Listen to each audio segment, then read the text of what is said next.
I'd now like to introduce our next speaker, Mark Vincent, General Manager Strategy and Transformation at SA Power Networks. Mark has over 35 years' experience in the energy industry and has been engaged in many areas within the electrical sector, including regulation, operations management, asset management, and business transformation. Mark is currently charged with developing SA Power Networks' strategy to deal with the opportunities arising from customers' continued take-up of distributed energy resources and the increasing challenges and risks posed by South Australia's ageing network infrastructure. The strategy is seeking to support the state's transition to a decentralised, decarbonised energy system, while continuing to deliver a safe, reliable and affordable distribution service. I'll now hand over to Mark. Thank you, Charlotte. Perhaps give me a thumbs up or something, assuming you can hear okay. Yep, you're all good. Fantastic, thank you. Okay, so I think whereas Greg sort of did a broad brush around a whole lot of things that distribution businesses are considering in sort of the non-network and demand management space, I want to do a very deep dive into the value of flexibility.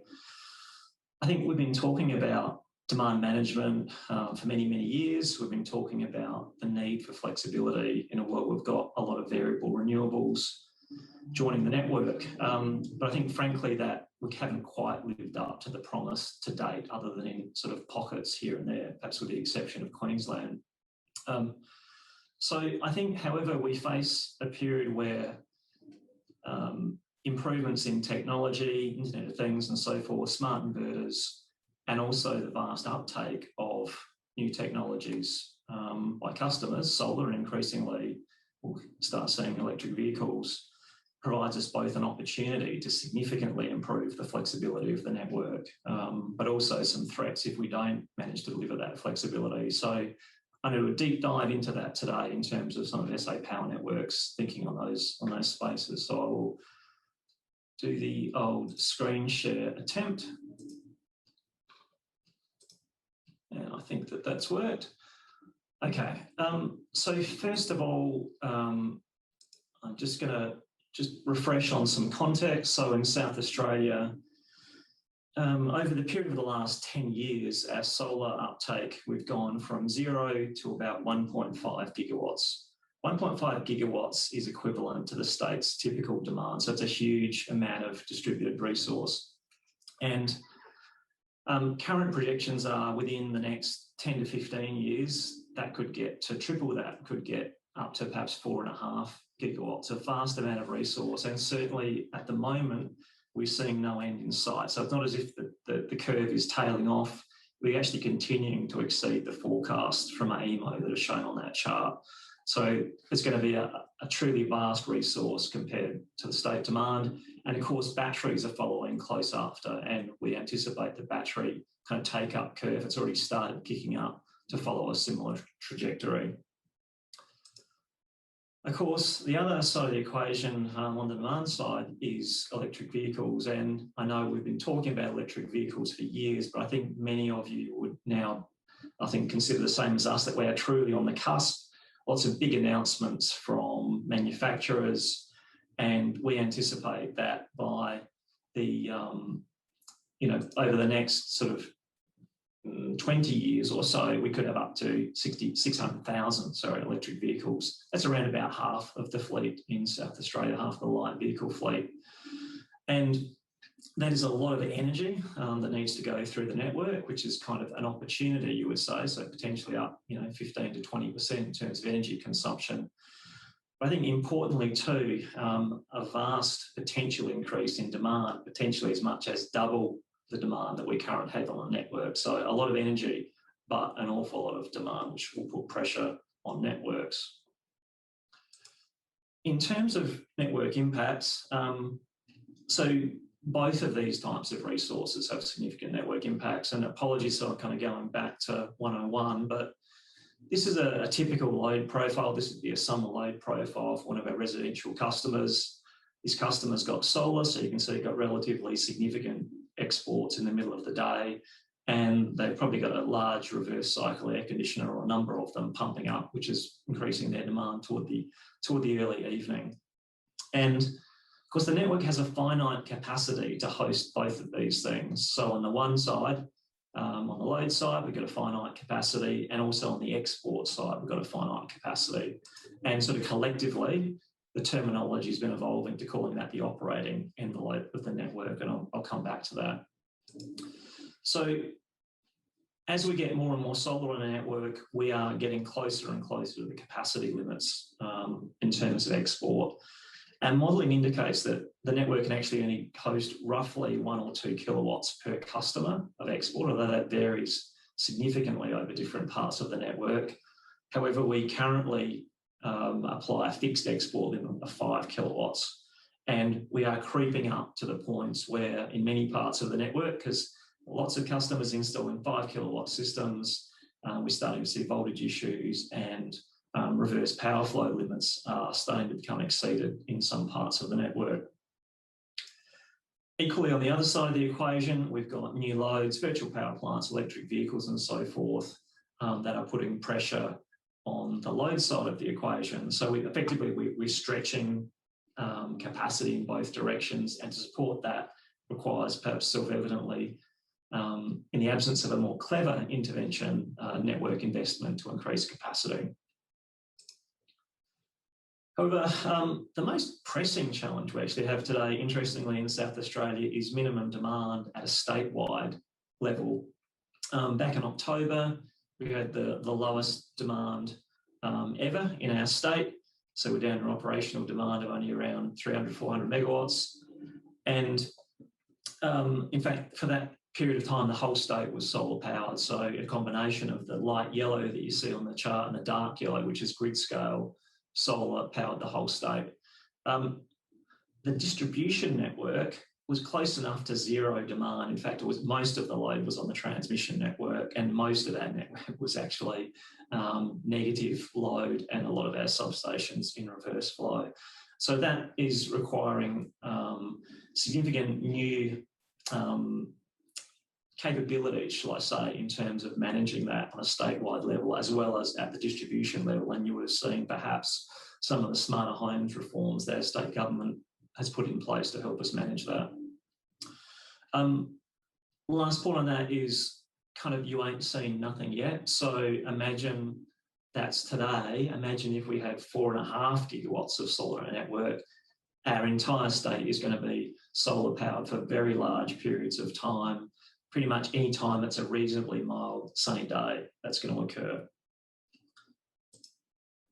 We have a range of things that we're already putting in place to manage this. So probably self-evidently trying to push hot water into the trough to try and fill it up. We're also putting, and you possibly heard of our solar sponge time of use tariff that tries to encourage customers to consume more in the middle of the day rather than the evening. We're also taking some steps to improve the capacity of the network in terms of exports. So we're doing some things like much smarter inverter settings, so effectively getting reactive power support from customers' inverters to improve the capacity in exports, manage voltage, and also got a more advanced voltage management system that actually pulls down the volts during the middle of the day to enable more customers to export. So we're doing some things, like I said, trying to encourage customers' more efficient behaviour, but also trying to actually squeeze the most possible out of the network in terms of export capacity. But with the vast amounts of resource coming onto the network, that won't be enough. That will not keep us going forever. So ultimately, we have 3 key choices. First up, we can do the traditional thing, which is to invest in additional network capacity, or we could purchase non-network solutions to support the increased growth. We could say no. That's a very simple answer. So in particular parts of the network where we have capacity limits being near, we could constrain customers to zero or near zero export limits. It's a quite a brute force tool though, in that these issues only occur for relatively short periods of time in specific locations of the network. So kind of taking these broad brush approaches is not particularly efficient. And that's why where we've landed is on a thing that we call flexible exports, where we actually provide a continuous 24-hour ahead forecast, if you like, of the hosting capacity of the local network. And we publish that to customers' smart inverters. And so what that enables customers to do is a few things. One is in areas of the network that otherwise would have been completely constrained, they can export. And the other is we believe we can actually enable them to get more capacity out of the network by actually lifting the limits for significant periods of time as well.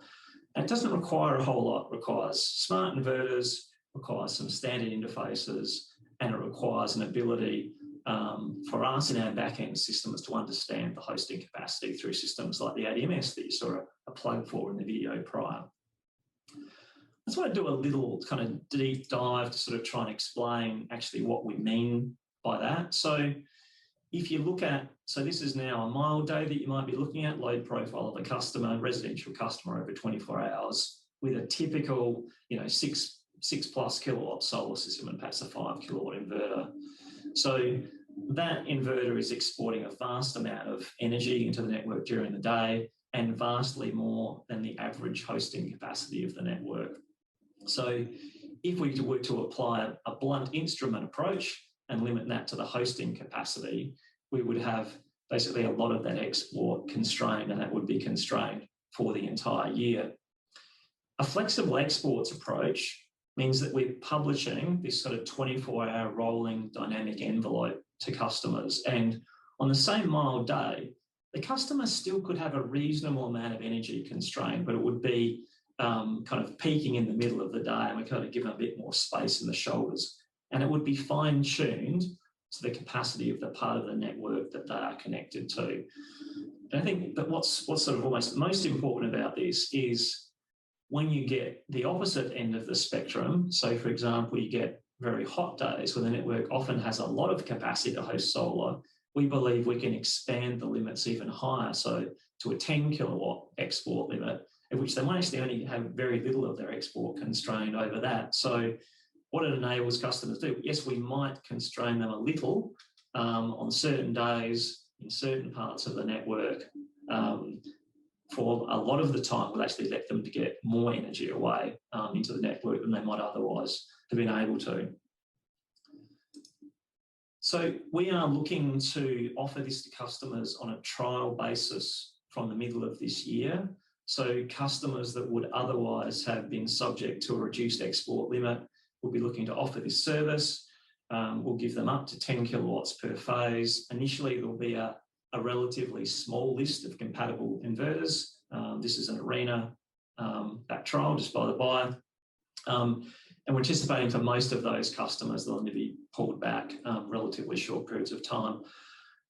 By the middle of 2022, so middle of next year, we anticipate this will be a standard solution that we'll be able to offer to all customers who would like the ability to export more than they would otherwise be allowed to do. It's also particularly applicable for virtual power plants, and we've done a trial with Tesla previously with this to kind of do a proof of concept.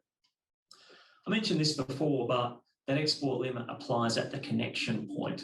So it's not to the inverter, it's to the connection point. So if the customer can take other steps, so for example, increasing load through air conditioning, hot water or otherwise, then that may enable them to still generate as much as they were previously, but use it in-house. It simply applies to the exports. However, we also believe, this is kind of the other side of the equation, is that this will provide a platform that we can start to offer another new service, which we call a flexible demand connection in the future. And we believe this is particularly important, in fact, arguably critical, because we consider that we're facing almost kind of a new peak demand challenge akin to the residential air conditioner challenge that we faced in the 90s and 2000s in our state, which could dramatically push up the network peak, add demand, and require a whole lot of investment to support that. That is highly undesirable and inefficient when the network has such a lot of capacity that's still underutilised. It was highlight on this chart. All of that is available to customers on just a single day, that's more than 100 kilowatt hours of energy available, more than enough to fully charge even the largest battery electric vehicle and support hot water and a number of other applications. So a huge underutilised resource in the network that we can deploy to these new applications if we're smart about it, if we can get them charging at the right times, which leads logically to what we call flexible demand, or kind of completing the operating envelope, we would describe it as. So for customers that have smart equipment that is capable of responding to such systems, we provide them with a dynamic flexible export limit, which is applicable, basically the hosting capacity, if you like, of the local network, mirrored with a flexible demand limit, which actually describes how much energy they can pull from the network at a particular point in time. And we anticipate offering new services to customers to reward them for that flexibility. So very, very simple example being, if you can stay within the demand envelope that we publish to you, we will offer you a discount on your electricity tariff. It could be as simple as that. And that avoids the need for us to make inefficient investment. Of course, if customers value that sufficiently, great, go nuts, we'll give you firm capacity. But to the customers that have the flexibility, we want to reward them for their ability to do so. Okay, so what we see is that we have a choice of pathways, if you like, as we go into this new future. So if we follow the pathway of the past, and I like to sort of trace back in history and think of what we've done before. Back in the 90s, we had a certain network capacity, we had some nice kind of double peaks, morning and evening. And then along came air conditioners. But again, in some states, Queensland, I think they responded to this a bit more effectively. In South Australia, we made some quite significant investments in network capacity because we saw peak demand absolutely spiking at sort of the 6 p.m. period, and had to make quite a lot of investments across the network to support that. Of course, where we are today is we've got the increasing take-up of solar that is now starting to put pressure on the export side of the equation, and once again is driving network investment. And if we follow that traditional approach and we don't manage this carefully, of course, we'll have to make significant investment to support the new peaks, both in supply and demand, as we get increased take-up of solar, increased take-up of electric vehicles. And I think, as might have been mentioned in the previous presentation, a bunch of other potential grid applications as well. As we seek to decarbonise, inevitably other energy will be pulled onto the distribution network, which we anticipate by that time will be very low carbon. So that's pathway one. Probably see where I'm going with this. Pathway two suggests that if we manage this well, then we can actually fit our new loads and new generation within that existing capacity of the network, avoid the investment, and have a very, very efficient outcome. So I'm going to summarise at that point. So by 2040, I know 2040 is a long way away, but we invest in long life assets. We have to consider this far ahead. By 2040, we could have something like 4.5 gigawatts of solar on the South Australian network, 2.5 gigawatt hours of storage, 3 gigawatts maybe of demand from electric vehicles, all in a power system that's designed for only a 3 gigawatt peak. In this future, flexibility will be enormously valuable. And I've talked almost dominantly about the distribution network, but almost everything I've talked about clearly applies upstream as well. In the generation side of the equation, all of the same issues occur. Today, we've got less than 100 megawatts of flexible resource on our network. In this future, we could see up to 11 gigawatts of flexible resource, and it's kind of like a nice little bar chart there. So we've got solar, battery, electric vehicles, and the red there at the end you'll see is representative of what the potential hot water load could be if we had most of that hot water under flexible control.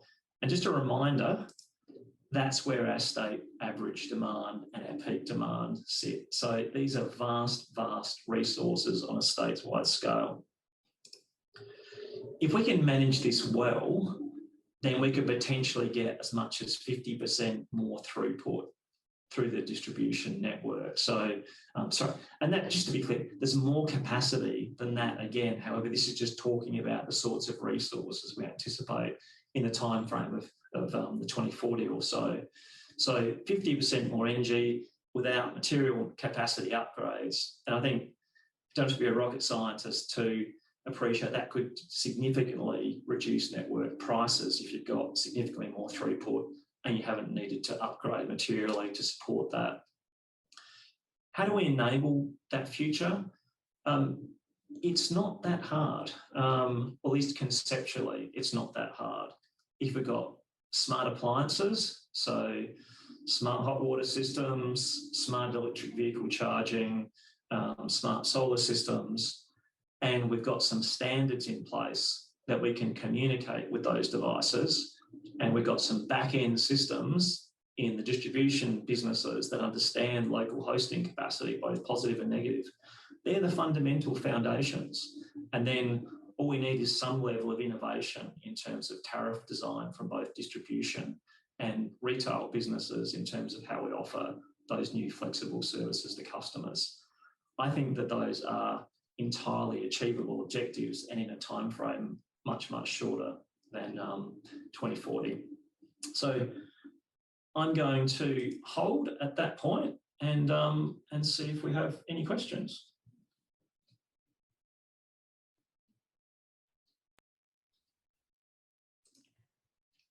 Thanks so much for that, Mark. I'll sort of kick off with a quick question. You were talking a bit about electric vehicles. Is SA Power Networks currently working on any electric vehicle charging trials? We have supported the state government, Adelaide Council, in a number of trials. We're not quite there yet, is the short answer. We are looking to develop a smart charging solution, perhaps bundled with a tariff, but we're just not yet on the market with that.